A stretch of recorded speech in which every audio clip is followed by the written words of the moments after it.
Hello and welcome to Bread and Thread, a podcast about food and domestic history. I'm Liz. And I'm Hazel. We are two friends who studied archaeology together and love history and historical crafts and making and baking things. So we usually start by talking about that. What have you been up to? I made soap. I've seen pictures of this soap and it is excellent. Yeah, if you've seen our YouTube channel, which is Bread and Thread, I'm gradually uploading the old episodes. You will have seen I made a video about making soap from things like lard and tallow, like in the olden days. And then I came up with my own oil blend for my particular brand of problem skin and made some fun, colourful scented soap. Yeah, it's arcade carpet themed, so it's a dark colour with neons, and the first batch that I messed up was bubblegum scented, and then the good batch is tutti frutti, and it's got glitter on it, and I'm very pleased with it, and it lathers up really nice, and it's going to be really good for my skin because it's got all vitamin E stuff and intense moisturizing and lanolin, and my skin doesn't like being skin, so that's hopefully gonna help. I feel like anything would help if it was colours and glittery and smelt like an arcade carpet. I mean, I don't want it to smell like an actual arcade carpet. That's probably disgusting. Well, yeah, true. I hope it's not as sticky as a real arcade carpet. It smells like the nostalgic memory of an arcade. Well, I'm from Eastbourne, and our arcade notoriously burned down a few years ago. So See, we have Europe's largest free-to-play arcade. We had our like engagement party there. It was great. Oh my gosh.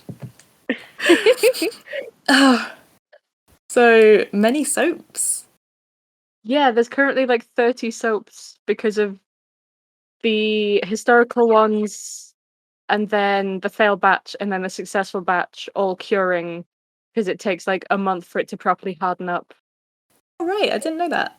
So we just have one of those little folding tables in the corner of the living room covered in soap. You have a soap corner. We do, and the living room just smells of like bubble gum and tutti frutti. It's great. Don't get on your soapbox at me. When it's cured, I will send you some of the arcade carpet soap. I promise. Thank you. I would love that. So what have you been up to? I have actually started and completed a project within a week, which is a record for me. I know it doesn't happen often. I made a woven belt for a family friend who is a shepherd, and recently gave me some more fleeces from his sheep. So on Monday, is the postman. Is the postman. It is Stuart the postman, who is wonderful. We're building up the lore. I know. the returning characters. Maybe I'll even get him on this podcast one day because he has. That would be amazing. I know. He's got some great stories. We went to visit him, me and my friend who is a weaving artist. In fact, now that I've mentioned her, I'm probably going to have to link to her. Her name's Ismini Samanadu, and I'll link her website. Yeah, we'll put it in the show notes. Yes. Anyway, we went to visit him at his farm where he keeps the sheep. So his day job is being a postman, and then his vocation is being a shepherd. Like he told us that that's kind of all he ever wanted to be. He was born on the farm next door, and he just really is into shepherding. And he's been doing it for like quite a long time. He's also been working in the village post office for like quite a while, like several decades. It was really lovely. And yeah, so he has about 300 sheep, I think, and he seems to know them all. Like, oh, this one is the daughter of that one, etc. And he's got some amazing stories about the local shepherds from back in the day. And apparently there was this one guy who was still, I mean, it's the kind of life that makes you strong. And apparently there was this one guy that was like even still into his 80s, he was still shearing sheep and like really strong, and would come into the pub and just like clap you on the shoulder really hard. And you just have to be like, oh, hi, how you doing? Like this really hench old man. Yeah, and and he showed us the process of shearing some sheep, and he was amazing. It was done in under 3 minutes, got it all off in one piece, and like not a single scratch on the sheep. Just like running off into the field, like perfectly happy. So yeah, it was really really cool to see that and learn more about it. And he was kind enough to give us some fleeces. So I now have a pure Romney, Kent Romney fleece, which is a really versatile wool. It's soft enough that you can use it for garments. Probably not like right next to skin, but it's great for jumpers and stuff like that. But you know, it's still strong enough that it wears quite well. And you know, it's good for outerwear. And I have a Suffolk Romney Cross in a dark fleece, so I'll be doing some dyeing and doing some colour work with that as well. Hopefully, once I get everything processed and then skirted and combed and spun, which you know, who knows how long that will take, but they're really great. Quality, and I'm really excited to get started on that. Yeah, so I made him a belt from the fleece that he gave me last year, and it was an inkle woven belt. So using my inkle loom, I'll put a picture of this. So, which is a loom that you use to weave small bands. And I tried a Baltic weave pattern. So apparently these sort of come from patterns that were used in the Baltic area of Europe. And lots of examples of these have been found. They're used on like folk costumes a lot. And it's a kind of weave where the threads that make up the pattern are slightly thicker than the other threads, and so it kind of stands out a bit. And that was really fun. So yeah, I think he liked it, and it was great. And I feel very good about that. Very wholesome. So yeah, that is what I was doing. That is incredibly cool. You know how I become very, very interested in things? Yeah. What with my neurotype and everything. It's a thing. This episode's on soap. I made soap. I'm going to talk about soap. Soap, soap, soap. I mean, it's a good thing that we have a podcast where people are in fact interested in listening to us talk about very specific historical obsessions. I sure hope so. Otherwise, there's about 100 people out there who should probably talk to someone. So is this going to be about like all of soap ever? That would sure be something. I'm mostly going to talk about Europe, just because, well, partly because I need to have a cutoff somewhere, but there's going to be trips to other places. Okay, I'm excited to get Yeah, soap. like I feel like a lot of our histories tend to be very Eurocentric, but also that's what we have stuff about the most in English, and also we live in Europe. Yeah, that is what is easiest for us to research in terms of language limitations, really. Yeah. Hopefully, like as the podcast grows, we will be able to get some cool guests on to talk about other places. That would be very cool. So I am actually starting us off in Mesopotamia. Ooh. Because we have a soap recipe on a Babylonian clay tablet. Oh my goodness. From over 4,000 years ago. This is why I love history so much. Like, a Yeah, like thousand year old soap. this is why we studied archaeology. There's so much cool stuff. Um, so soap, to make soap, you need fat and you need an alkali, normally something like lye or potash. Okay. This recipe uses cassia oil, which I feel like would be quite pleasant compared to some of the soaps that I'm going to talk about, especially once we get up to the industrial era, quite frankly. Compared to like tallow, that sounds quite nice. Mm. Um, there's also the Ebers Papyrus from about 1550 BC in Egypt, which talks about creating a soap made from a mix of animal and vegetable fat that was used both for bathing and for cleaning wool for weaving.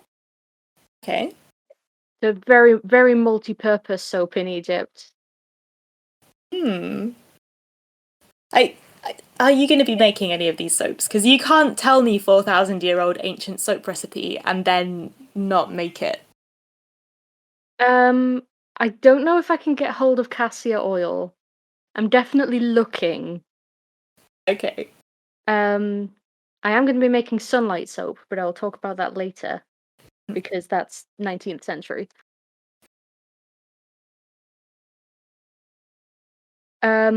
Yeah, we also have a recipe from the reign of the last Babylonian king, which is quite cool. Talks about using cypress oil and sesame oil to make soap, quote, for washing the stones for the servant girls.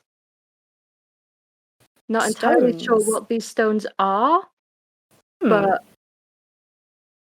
just because I don't have access to the article. Apparently they're going to smell quite nice. Yeah, that's yeah, because cypress is going to be a very green smell, and then sesame oil is quite nutty, so I imagine that's going to Hmm. be a delicious smelling soap. Oh. Um, and yeah, in Palestine we have lard and suet being used. Okay. That one, like a little bit more on the animal fat side. Yeah, which is interesting because apparently it tends to make a harder soap if you use a fat that's a solid at room temperature. So the Right. Palestinian soaps would have been harder than, say, the Babylonian. Okay. Makes sense because you use oil to soften up various creams and balms, right? Mm.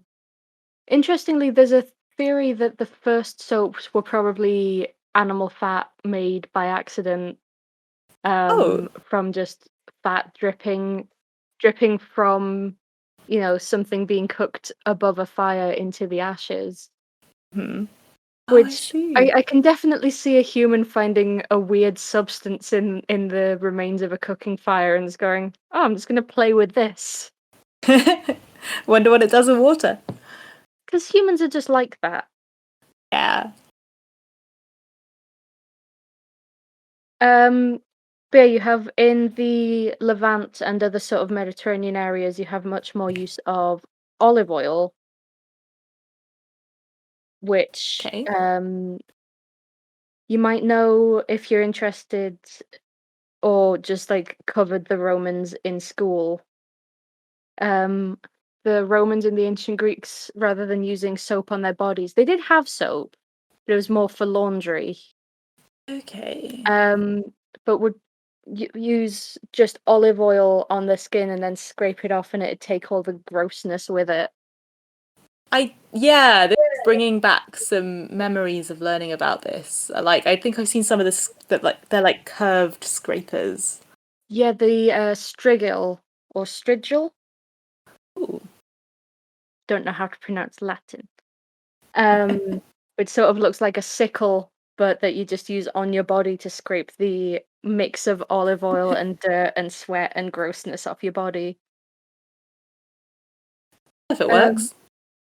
yeah, but Pliny and Galen both talk about using soap made from animal fat and ashes or lye extracted from ashes for laundry soap.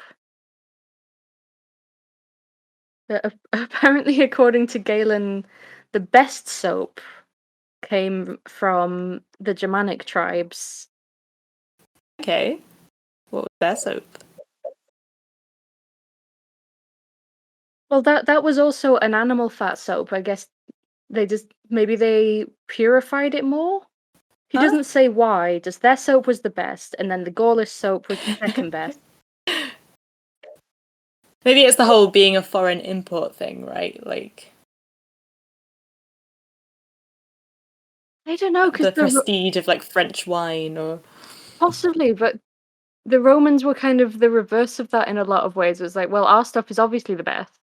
oh, that is true. But I guess it's like if you're gonna buy soap from somewhere because, the olive oil isn't good enough for you, you should get the Germanic soap. Well, I mean, they do talk a lot about like, oh yeah, Rome is the best, our stuff is the best, but they were still importing a lot of foreign goods. So Yeah. Interestingly, Galen talked about prescribing soap for getting the impurities out of your clothes and off your body. So oh.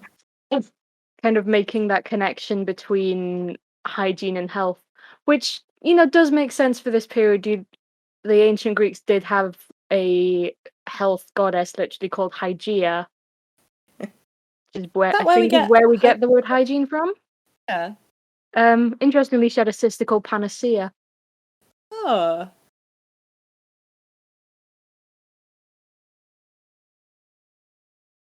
Um, yeah, and then the classic thing in Europe happens where the Roman Empire collapses and everyone goes back to what they were doing before, which in this case probably wasn't actually that different. It's just you get the animal fats left over from various processes, you extract the lye from the ashes, you mix it together, you make soap.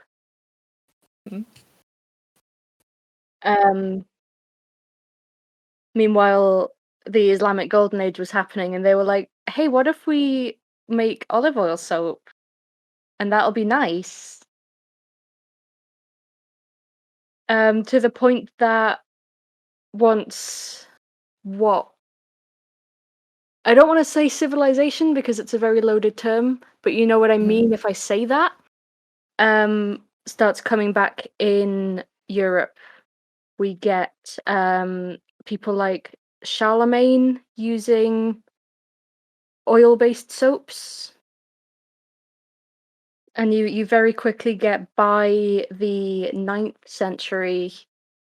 You have this separation of tallow soap that the women of the house make is the cheap soap for the poor people, and the posh people are importing their olive oil soap from the Middle East and later on getting getting soap makers who make olive oil soap, and it becomes this status thing of this is my soft olive soap rather than the hard smelly tallow soap. Oh, okay. I feel like that's something that like probably continued soap being the fancy one. Yeah, I mean in the 15th century you've got almost an industrialized production of olive oil soap in places like Marseille, Venice, Antwerp, and Castile.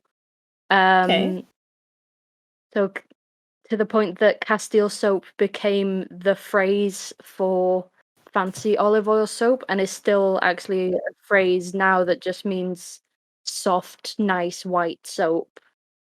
Right. Yeah, I've heard of Castile soap, especially in like Victorian sources. Mm. Yeah, that's basically the good stuff. Um, and it's still being used interchangeably with detergent because we don't have specialized clothing soap at this point. You grate your bar of soap into the water and you do laundry with it.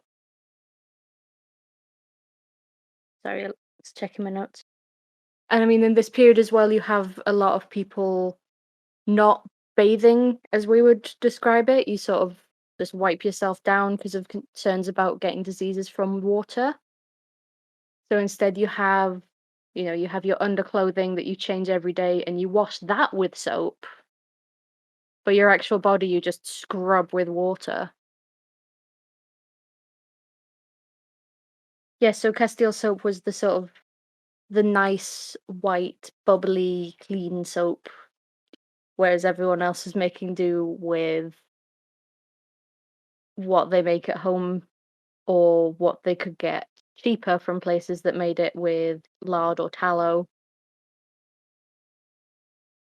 Um, this is where I would talk about the soap tax in about 1715, but I'm genuinely struggling to find sources on it that don't basically just go, and then everyone was filthy. Yeah, the soap tax was basically the whichever George it was at the time, and his government being trying to get as much money as they could because the Georgians were basically always at war and also spent a lot of money. So Okay. there were huge levies on soap makers. They they were only legally allowed to make huge batches, which meant that a lot of companies basically couldn't keep going, and you Ooh. basically couldn't make smaller batches to just sell locally Okay. to the point that the soap pans would be locked up so that people wouldn't make extra illegal soap. Oh my goodness. But again, this is a time when people would not have been filthy because of this. They would have again been washing, yeah, have undergarments that are what we would consider covering up everything, and you'd wash those every day. People in the past were not as filthy as people think, and I need everyone listening to understand this. Yeah, people have always had some way of keeping themselves clean, right? Yeah, it's like they didn't have deodorant and stuff like that, but also everyone smelled like that. People just had a normal level of it's been a hard day where I've been sweating smell. They didn't stink. Yeah, like sweating isn't unhygienic. Sweating It's is just that normal. people have different tolerances for smelling that, I guess. Exactly. Yeah. People's tolerance is just higher because deodorant and making you feel ashamed of normal bodily functions didn't exist yet. But they washed their clothes every day. They changed their clothes every day. And Hmm. that was what kept them clean. And this is turning into a rant. It's okay. Um, No. yeah, people listening to this understand that. I You feel you like you if you guys listen to know. this podcast, you get it. Yeah, you get it. So, soap. Yes. So eventually that gets repealed and small scale soap production resumes, and there's all sorts of companies popping up making soap, normally from mixture of potash and tallow or lard. Um, and then the Lever brothers come along. You've probably heard of Unilever, which is the company that seems to make every cosmetic product. Definitely heard of that, yep.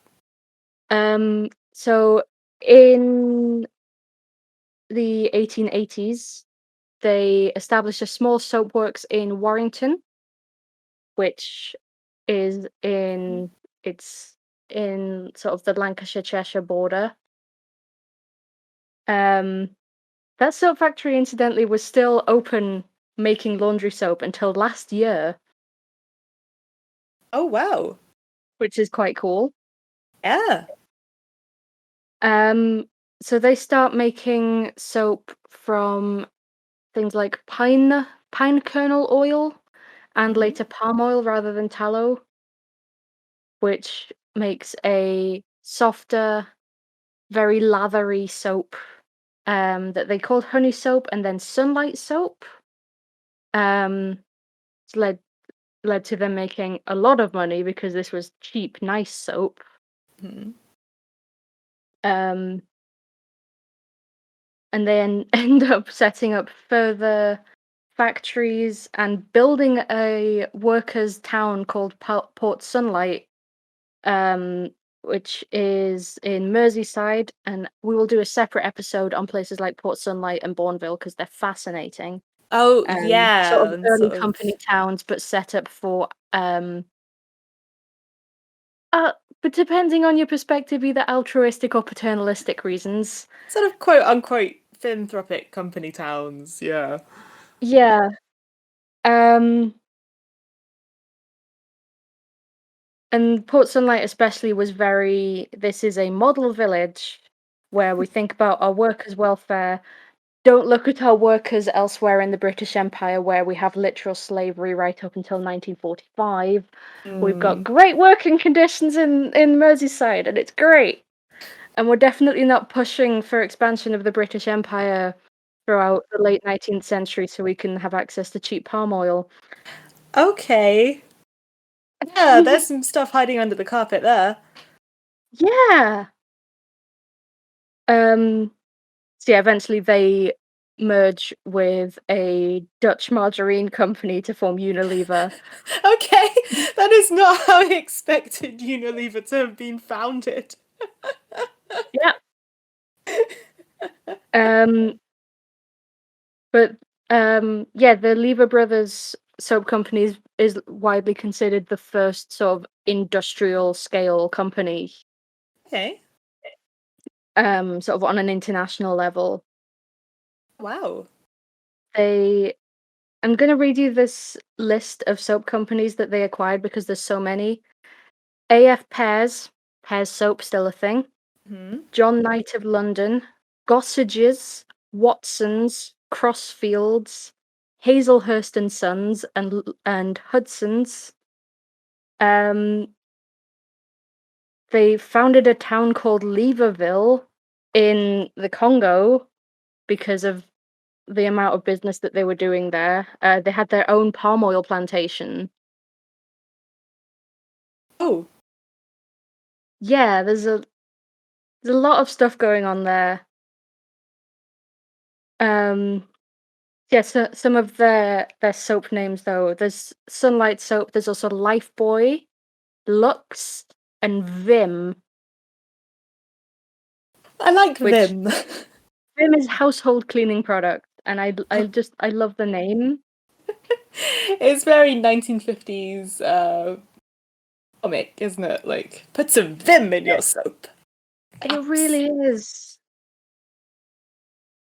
Um, and yeah, about a decade after the founding of Lever Brothers, you have Johnson inventing palm olive as a liquid soap, Okay. which is a big deal for domestic cleaning. And then obviously Ah. eventually we also get liquid hand soap, which I'm sure everyone is intimately familiar with after the past couple of years. Yeah, this episode is also like kind of topical It's still. also brought to you by COVID. Um, and then now there's a movement towards smaller producers again, which I think there is for a Mhm. lot of stuff, just as we start to look at more of the sort of the impact of capitalism Mhm. and big businesses. Um, and one thing that seems to be becoming popular in some circles actually is African black soap, Oh, what is that? um, which is there's various ones that are very, very old. Um, I'm not sure how old because we don't have written sources for a lot of these because it's people like the Yoruba people in Nigeria, Ghanaian tribes, making soap from things like the camwood tree. Um, there's also the Igbo people making a soap whose name translates to soap you can scoop because it's very, very soft. Like that. But African black soap has been found to have actually antimicrobial properties more so than Wow. regular soap, including against potentially things like MRSA. Wow. That sounds handy to have in a hospital. Yeah, and frankly, African black soap is also really pretty. Like, there's one called Dudu Osun, which honestly looks like it's made of wood. It's sort of dark and streaked, and it's just really pretty. Awesome. That tends to be made with things like coconut oil and shea butter, and the ash portion, which supplies the alkali, is things like cocoa pods and shea tree bark and plantain skins. It's very much a sort of what you can get soap, which sounds exotic because of what we're used to as ingredients, but is also apparently a very, very good soap. It does sound very nice. Yeah. I Huh. would love to try some at some point. Yeah, definitely. I gotta look this up. Um, but yeah, hopefully I will make some sunlight soap in the next couple of months. That's a very quick run through the history of soap. I'll probably do a separate one for detergents at some point, and definitely one for company towns. Yeah, that's an interesting one. Awesome. That is a lot of things I did not know about soap. Like soap is one of those things that, like you said about it being a trend towards smaller producers now, and like artisan soap is a thing, right? I feel like it's one of those things that is easier for people to form a very small business around because you don't need a huge amount of space to do it. You can do it out of your house. Yeah. I mean, of course, you do then get places like Lush, which is very much a commodification of that concept. Yeah, so Because this is late stage capitalism and everything can and will be commodified. yeah, definitely. I feel like I get political a lot on this podcast. I think we're quite open about that, though. Yeah. I mean, history is very political. You can't really have a completely like unbiased, unpolitical history media. Like it's all about whichever way you analyze it is going to be informed by what you want to present. So Yeah, history is interpretation. yeah, our interpretation just happens to be very angry about capitalism. And colonialism. But yeah, the Lever brothers are sure an adventure. Yeah. I had not heard about that stuff before. Admittedly, I do not know a lot about soap. I just vaguely knew about Port Sunlight. Well, yeah, generally, I think Unilever likes to talk about the Port Sunlight part and less about the 20th century slavery part. Yeah, I mean I can see why, but also that's kind of an important thing that Yeah. should be known about. Now you know. If you want to help me buy oils to make various historical soaps, we do have a Patreon, patreon.com/breadandthread, where you can get access to a Discord server and recipes. And if you donate at the higher level, which I think is called cake, I think we went bread, brioche, cake as our level names. Did We'll make an episode on anything you want. anything. Anything. Soap. More soap. Talk more about soap. We also have a Twitter at Bread and Thread, where we post upcoming episodes, teasers for them, various things from the show notes, and we just generally try to retweet food and food history related things. Yeah, we are also on Tumblr and YouTube now as well as Bread and Thread. Oh, we have a social media sweep now. We're in all the places. We are everywhere you look. You cannot get away from us.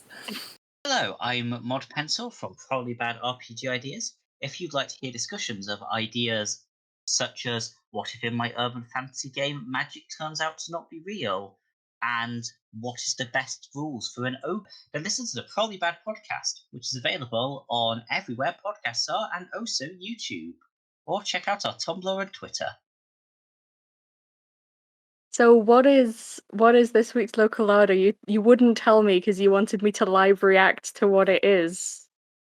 Okay, So so let's start out, and we'll get to the good part later. So on a few of the local larders that we've done, something has turned up about a food museum. Like, a lot of these regional foods have just a random kind of specific dedicated museum to them, like usually really small but sometimes bigger. And I thought that was quite interesting that people so loved this food that they went and made a museum out of it. And a lot of these are just kind of pop-up things, or things that people have collected all this stuff for ages and then turned it into a display.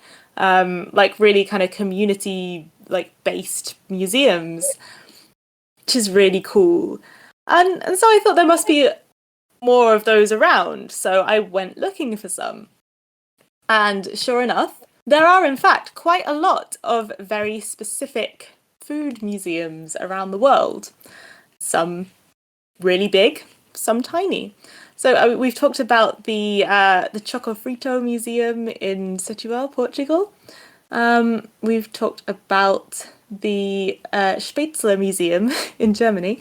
I think there's been a couple more. And yeah, so I went looking for some more, and the world does not disappoint.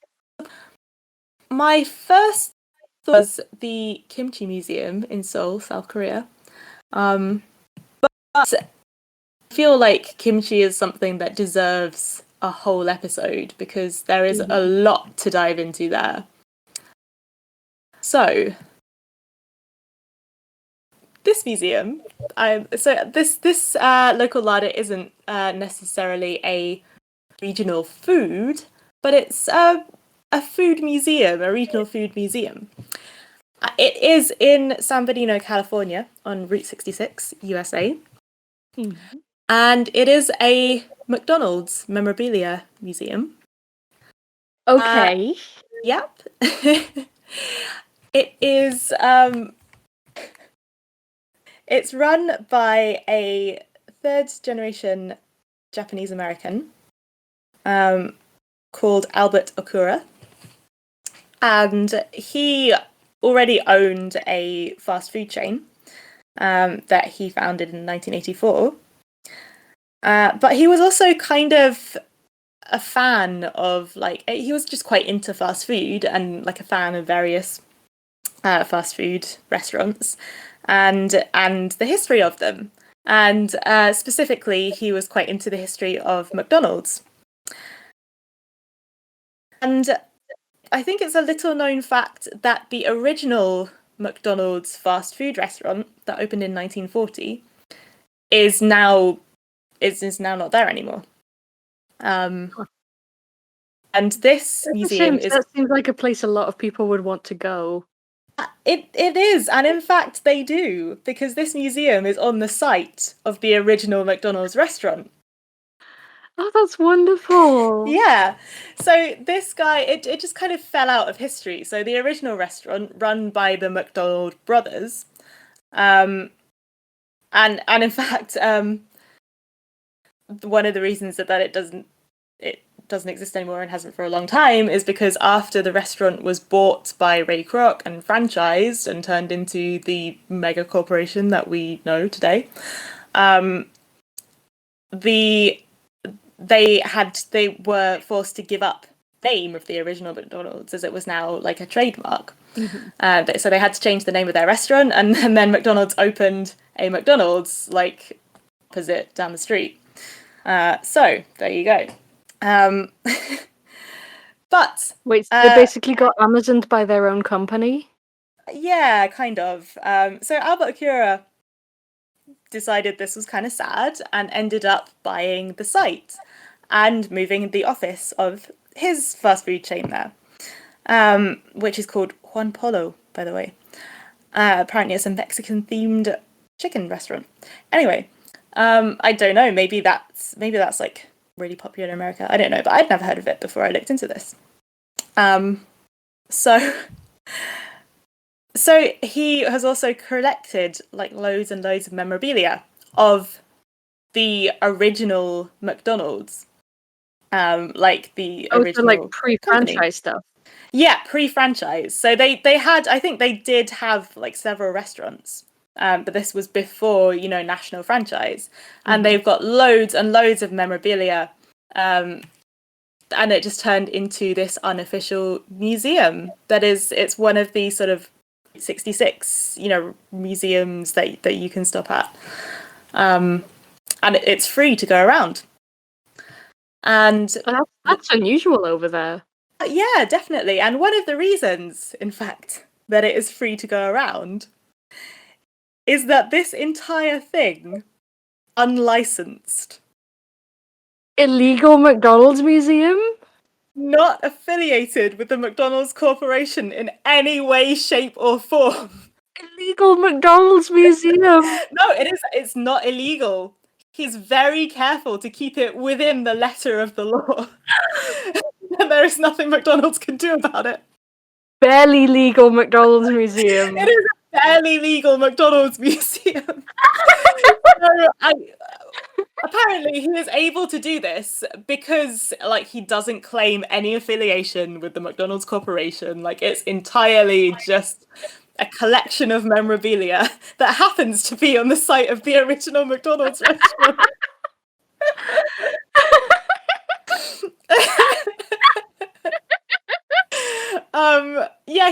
He doesn't even advertise it. The link to the website is just the website for his fast food business. But it is on TripAdvisor. Yeah. It is fantastic, and I kind of want to go here. Apparently McDonald's are they're not too pleased about this, but yeah, he's so within the law that there's very little they can do about it. That's going on the list of places to go if this podcast ever gets big. We're going to the barely legal McDonald's museum. Yeah, but it's so adorable though, because he's just really into this stuff, and not only has he collected a lot of memorabilia, people have donated stuff that they have. But it's just this kind of community-built, unofficial McDonald's museum. And that's they so have wonderful. All sorts of stuff. There's things. They've got tiles from one of the original restaurants. They've got utensils that were used at them. There's decorations from them. There's just everything you can think of. It looks. I mean, some of this from going back to 1940. All of this memorabilia, statues, mascots, you name it. Cool. That's very cool, but the coolest thing about it is just the phrase barely legal McDonald's museum. It absolutely is. And I thought that I would perhaps read out some snippets from the TripAdvisor reviews. Yes. So here we go. Having a great time. Holy cow! I had no idea how much McDonald's stuff was out there. I loved seeing the old plates and cups we used to collect and all the old playground equipment we used to play on at our Indo play place in Ohio.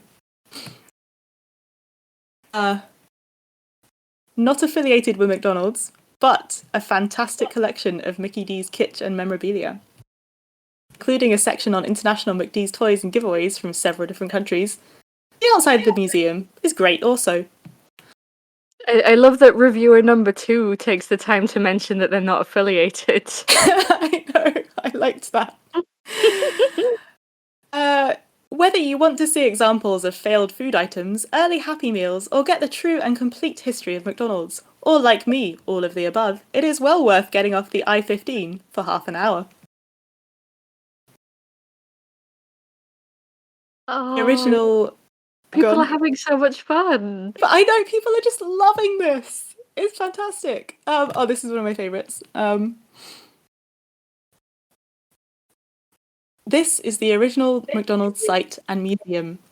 It had all the items of McDonald from the beginning, and it continues with new ones as well. There were all kinds on the walls with items that was used in the past. There was a table to eat. However, they don't cook here. It is only a museum.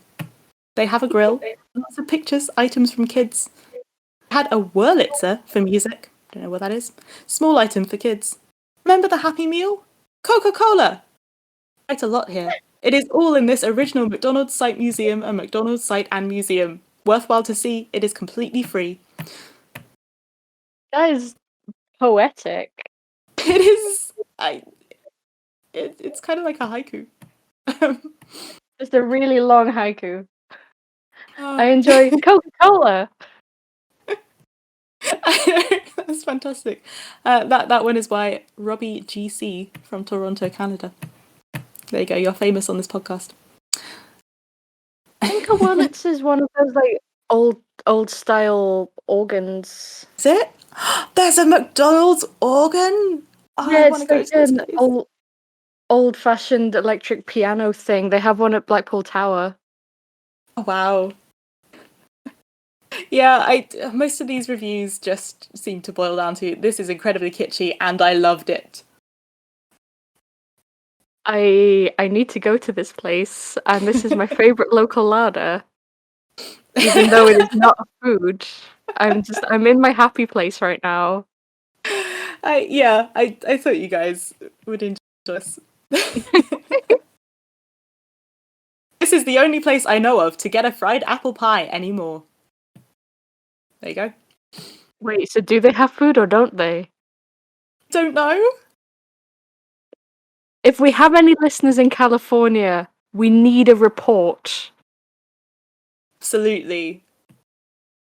Gotta know. Please, go to this place. I will send you homemade soap if you give us a report from the McDonald's museum.